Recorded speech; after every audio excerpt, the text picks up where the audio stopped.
भारत में corona virus की दूसरी लहर का असर कम होने के साथ तीसरी लहर की आशंका जताई जा रही है। सरकार की चिकित्सा व्यवस्था के दावे की जमीनी हकीकत जानने के लिए पंडित दीनदयाल चिकित्सालय पांडेपुर में सपा जन पहुंचे एवं अस्पताल का औचक निरीक्षण किया। सपा एमएलसी आशुतोष सिन्हा, समाजवादी पार्टी के महानगर अध्यक्ष विष्णु शर्मा ने कोरोना की तीसरी लहर के संदर्भ में केंद्र सरकार और यूपी सरकार द्वारा बताए जा रहे चिकित्सीय व्यवस्था की तैयारियों का जायजा लिया। साथ ही चिकित्सीय व्यवस्था की तैयारियों का स्थलीय निरीक्षण करने पांडेपुर स्थित मंडलीय चिकित्सालय दीनदयाल पहुंचे।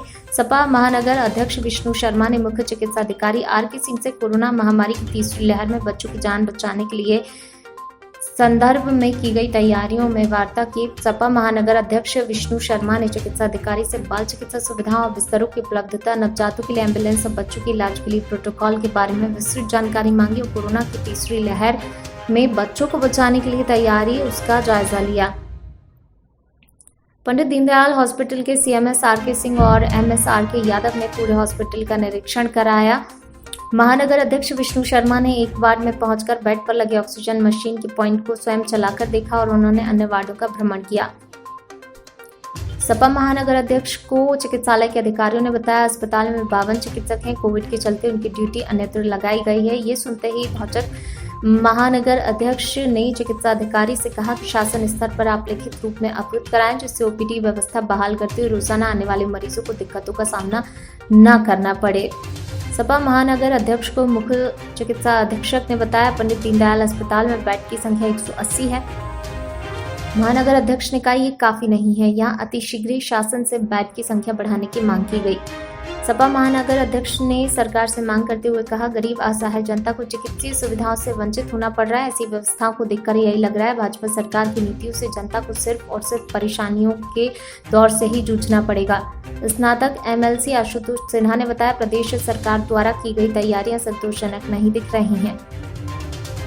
इस व्यवस्था से वह संतुष्ट नहीं है। दीनदयाल में कोरोना के मरीजों के लिए 180 बेड की व्यवस्था है। यहाँ ओपीडी भी बंद है। अगर तीसरी लहर आती है तो क्या 180 की संख्या में इस अस्पताल में मरीज आएंगे? प्रदेश सरकार को और हॉस्पिटल में बेड की व्यवस्था करनी पड़ेगी। केवल एक अस्पताल पर निर्भर नहीं रहा जा सकता। एमएलसी ने कहा कि प्रदेश सरकार की नाकामियों का दंश जनता के साथ डॉक्टर भी झेलते हैं। जब मरीजों की संख्या अचानक से बढ़ जाती है तो उसमें व्यवस्थाओं की उपलब्धता की कमी होने के कारण डॉक्टर जान बचाने में असमर्थ हो जाते हैं और जनता के गुस्से को भी डॉक्टरों को झेलना पड़ता है। निरीक्षण में प्रमुख रूप से एमएलसी आशुतोष सिन्हा, महानगर अध्यक्ष विष्णु शर्मा, महानगर उपाध्यक्ष राहुल श्रीवास्तव, महानगर मीडिया प्रभारी और प्रवक्ता संदीप शर्मा, पूर्व पार्षद महेंद्र सिंह शक्ति, दिनेश विश्वकर्मा, एडवोकेट अंजनी श्रीवास्तव, एडवोकेट अरविंद मौर्य, श्याम यादव, राजेंद्र विश्वकर्मा आदि लोग मौजूद रहे। रोहित सेठ की रिपोर्ट। हमारे पास 27 है, 5 बीएचयू चली गई है। ये चालू है? हाँ हाँ, सब चालू है। ये चालू ये बेहोशी। अच्छा, ये ऑक्सीजन का पूरा ये सेंटर है। ऑक्सीजन प्लांट जब हम ऑन करेंगे वहाँ है ये पॉइंट। हाँ, सब इसी तरह सप्लाई नहीं है। ठीक है, हम सबसे एडमिट होंगे तो आप बताइए।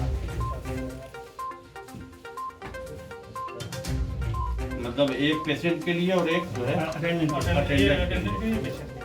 कुल कितने कमरे अभी इस तरीके की व्यवस्था में हैं? 10। ये 10। हाँ, ये बताइए, अगर मान लीजिए अगर एकाएक लहर में अगर आपके पास 100-150 की संख्या में या 200 की संख्या में अगर अचानक आ जाए तो ये 10 पेशेंट है नहीं और है, आप दिखाएंगे। क्योंकि अगली बार यही हुआ था जो 14 अप्रैल से लगाए और पूरा 10 दिन तक था। उसमें ये हुआ कि उस समय ऑक्सीजन और बेड नहीं मिले थे। टोटल हमारे पास 180 बेड 180 बेड प्लस माइनस, मगर ये कम है और इसको बढ़ाना पड़ेगा। 180 कम नहीं होता है, लेकिन फिर भी है काफी। अगर प्लस माइनस 10 हम लोग कर सकते हैं इमरजेंसी। चलिए 180 बेड कम नहीं।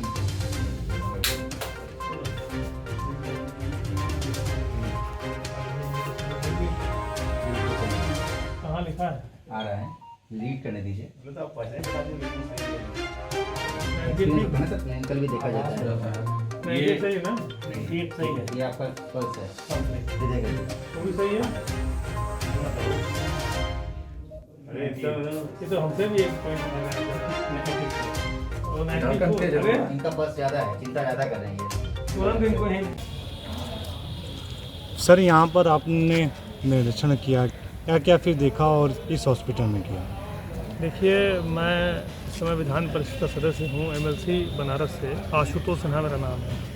और आज हमारे महानगर के अध्यक्ष विष्णु शर्मा जी के निर्देश पे आज हम लोग यहाँ सब लोग आए थे, क्योंकि कोविड पिछली बार जब आया तो हम लोगों ने अपने परिवार के बहुत लोगों को खो दिया, जो हमारे समाज के और हमारे बीच के जो लोग थे वो लोग बहुत सारे चले गए, क्योंकि सरकार की नाकामी थी, सरकार के फेलियर की वजह से। तो क्योंकि अग्रिम जो अब चर्चा में है कि तीसरी लहर जल्दी आने वाली, हो सकता है एक हफ्ते 10 दिन में आ जाए, तो क्या तैयारी हमारे यहाँ प्रशासन की है, क्या हॉस्पिटल्स की जो तैयारी है वो कैसी है, और उसमें हम लोगों को सहयोग हो सकता है तो क्या हो सकता है, उसी के परिप्रेक्ष्य में आज हम लोग यहाँ आज दीनदयाल अस्पताल का निरीक्षण करने आए थे कि इस अस्पताल की स्थिति कैसी है, कितने बेड्स हैं, क्या व्यवस्था हो रही है, क्योंकि तीसरी लहर अब जो सुनने में आ रहा है कि उसमें बच्चे ज़्यादा इफेक्ट हैं। तो बच्चे किसी भी परिवार में, भाई हम लोगों ने इस बार देखा कई बूढ़े माँ बाप ने अपने बच्चों की अर्थियाँ उठाई, तो ऐसी स्थिति दोबारा ना आए, इसके लिए आज हम लोग यहाँ पर स्थलीय निरीक्षण करने के लिए खुद आए थे कि क्या स्थिति है। क्या क्या फिर देखें,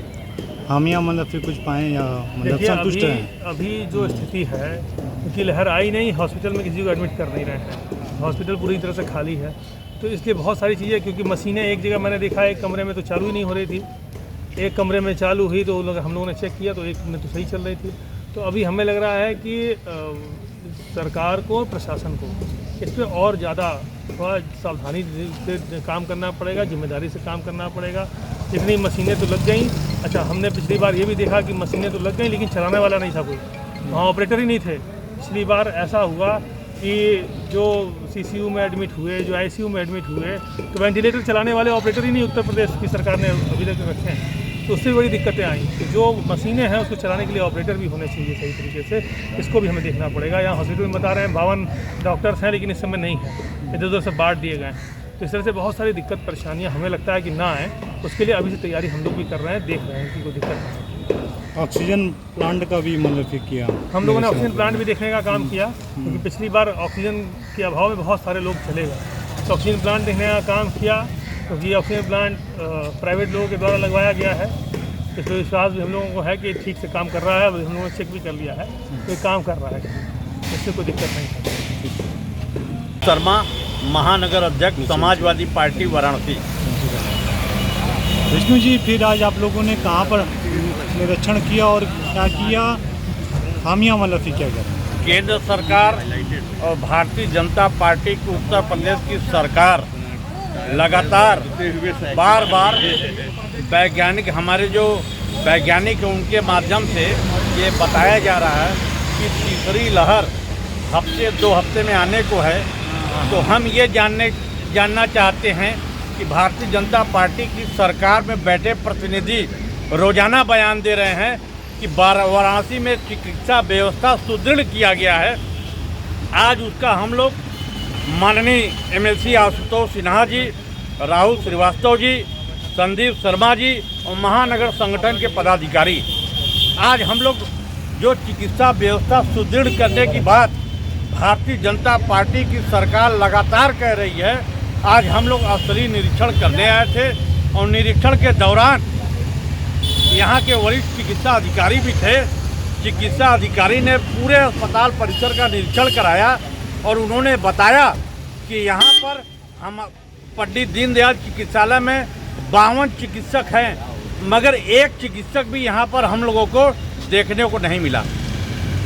जिस वार्ड में जो वार्ड कोरोना का था, इन्होंने आरक्षित किया था, उस वार्ड में भी हम लोग गए और वहाँ पर अपने हाथों से जब ऑक्सीजन पॉइंट को हमने चेक किया तो वो चला ही नहीं। ये है उत्तर प्रदेश सरकार के बड़े बड़े बोल और चिकित्सा व्यवस्था का सुदृढ़ हालत। आप देख सकते हैं यहाँ पे 52 चिकित्सक हैं और एक चिकित्सक यहाँ पर देखने को नहीं मिला। यहाँ पर OPD पूर्ण रूप से बंद है। हम जानना चाहते हैं कि आखिर में किस परिस्थितियों में OPD बंद है। OPD अगर चालू हो जाता तो कम से कम आम मरीज यहाँ पर रोजाना OPD में आते, अपनी परेशानी को बताते और उनकी परेशानी का निराकरण होता। मगर भारतीय जनता पार्टी के लोग जिस तरीके से चिकित्सा व्यवस्था सुदृढ़ कराने की बात कर रहे हैं वो संतोषजनक यहाँ पर हमने देखा नहीं है। सीएमएस भी उपस्थित था यहाँ पर मतलब हमारे क्या बोले? साथ मुख्य चिकित्सा अधीक्षक भी साथ थे, चिकित्सा अधिकारी भी साथ थे, मगर यहाँ पर जो संतोषजनक व्यवस्था होनी चाहिए वो संतोषजनक व्यवस्था नहीं है। हम उत्तर प्रदेश सरकार से मांग करते हैं कि तीसरी लहर आने के पहले यहाँ पर तमाम जो बेड यहाँ पर 150 बेड हैं उसको बेड की संख्या बढ़ाया जाए। कम से कम बेड 250 तो 300 होने चाहिए कि अगर अचानक अगर 250-300 की संख्या में अगर कोरोना मरीज अगर आ गए, बच्चे आ गए तो 150 पर्याप्त नहीं माना जाएगा। उसको कम से कम 300 करने के लिए हमने अस्पताल प्रशासन से अनुरोध किया है कि आप शासन को लिख के भेजिए कि कम से कम 300 बेड की व्यवस्था हो और यहाँ पर जो चिकित्सक आज नहीं है वो चिकित्सक अस्पताल में तैनात मिले।